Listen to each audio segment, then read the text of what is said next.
Welcome back to Grandma's Tidbits. This I dedicate to our firstborn, born New Year's Eve. And the years are piling up on Brenda. But anyway, this is so true. December dilemma. If you should have a birthday in the month of cold December, you'll find the day improbable for people to remember. Neglected is not intentional within the wintry season. Instead, distractions tend to come, which offer varied reasons. There's food to fix and cakes to bake, including bread and pie. There are parties to attend at night and presents left to buy. Your name is soon forgotten in the swirl and in the fray, until the time has come and gone to celebrate your day. The friends to whom you give a gift at both times of the year will just assume that that's enough when Christmas time is near. Parents are guilty of that too. And if some rare and thoughtful soul should happen to remember, a brief attention is the price of birthdays in December. If given opportunity to choose another day, I probably quite selfishly would choose a day in May. Though Mother Nature plays her tricks, the cruelest one of all is a birthday close to Christmas time instead of spring or fall. By Sandra Hayes from Oregon. Okay, but that's Brenda's dilemma. It's another story. Okay, my story is Sand Dollars, Green One, by Homer Treegarden. He's in our category of age. Jim Mela called out as he walked in the door of the clinic. You have to come and look at this. Entering the kitchen where he'd heard Mela's voice, Jim ignored the open refrigerator and let out a soft whistle. Just as pretty as ever, he grinned at her. But Mela wasn't in the mood for flirting. Even with her young husband, her eyes were big, near tears, as she motioned toward the open fridge. Jim, the engineer turned dentist, looked questionably at her, then bent over to peer inside.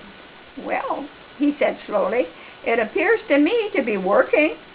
Lights on, motors running, sides feel cold. What seems to be the problem? Jim, Mela said again, and this time there were tears in her eyes and in her voice. It's empty. Oh, said he.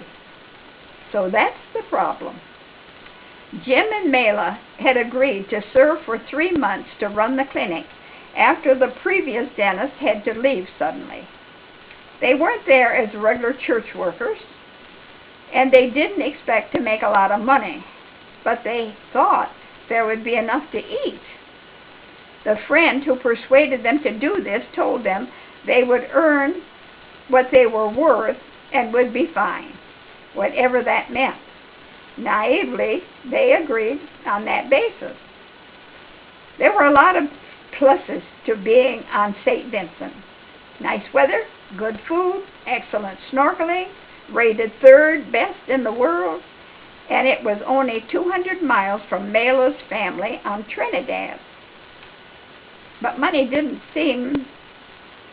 wasn't on the pluses. The clinic was highly respected, but most of the people who came didn't come with anything to pay Jim and Mela. They were always feeding others. In fact, neighborhood children were often spotted peeking through the bushes to see what Mela was fixing. She would laugh and invite them in, sometimes almost a dozen of them. Many visitors also came and enjoyed staying with the young couple for days at a time. In fact, at the moment, they had 2 couples with them from Mela's hometown, enjoying their honeymoon by staying in their home, eating their food, and using the car to get to the beach. Not that Jim and Mela minded all that, but the money had run out a few days ago. Let's go for a swim. Jim looked at the fridge one more time. Yes, it was cold, and the light was working. In fact, it gleamed beautifully off the empty shelves and unobstructed walls. Jim, Mela whispered, we don't have enough to eat ourselves, let alone feed all these others.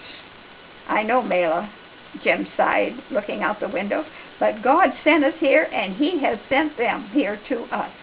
He will provide. I just know He will somehow. Then looking out the window again, he said, it's only 4 p.m. Let's get everyone together and go snorkeling for a while before dinner.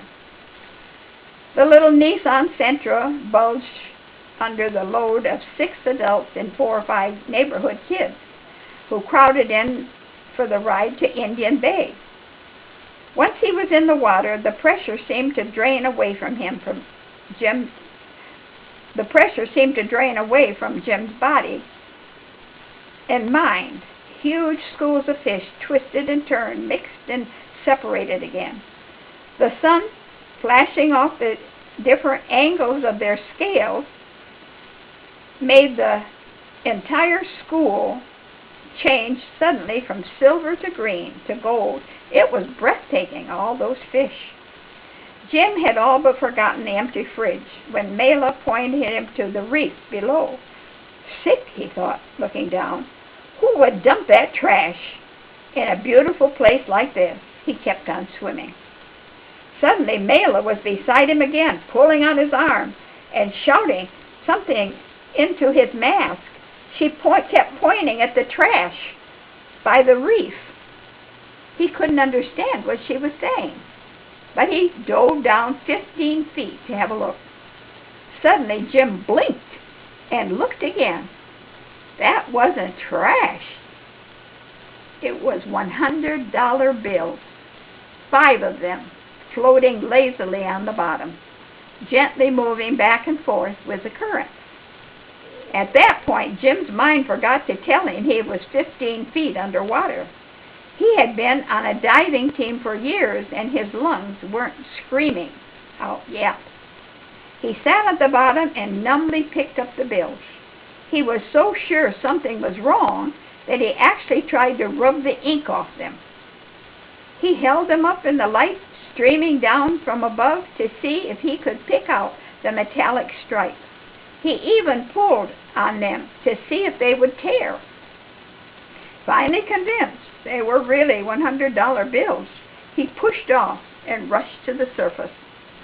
Mela had thought it was money, and that was why she kept trying to get him to go back. But she hadn't dreamed that it was that much money. Quickly she tucked it away and began to swim toward shore. I'm going to have another look around, Jim said. I'll be in shortly. Carefully he began a naval patrol search pattern over the area. For 15 minutes he swam back and forth, back and forth. During that time he picked up 3 more $100 bills. Back home, he and Mela went in the bathroom and shut the door. Carefully they washed the bills out in the tub and laid them on a towel to dry. Then they went into the living room and told the other 2 couples what had happened. Right, said the man.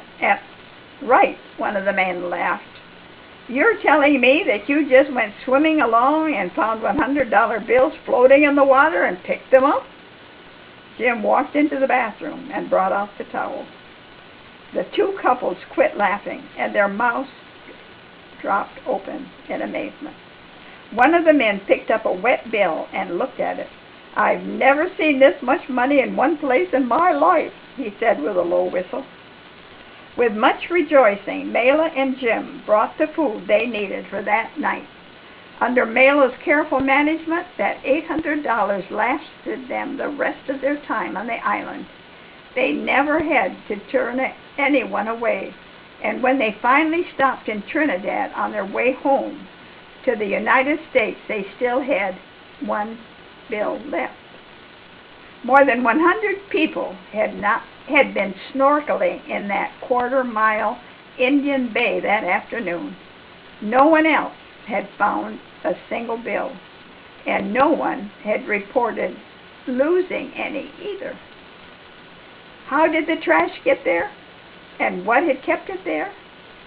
Jim and Mela feel it was God's direct answer to their prayer. They believe we serve a God who still multiplies loaves and fish, keeps oil and flour from running out, or floats some big bills down with the sand dollars and lobsters. Several years later, Jim and Mela Trout went back to St. Vincent as regular missionaries, where they served almost 6 years at the Adventist Dental School Clinic. That process is also a miracle story, but we will have to save it for another time. By Homer Tregarden.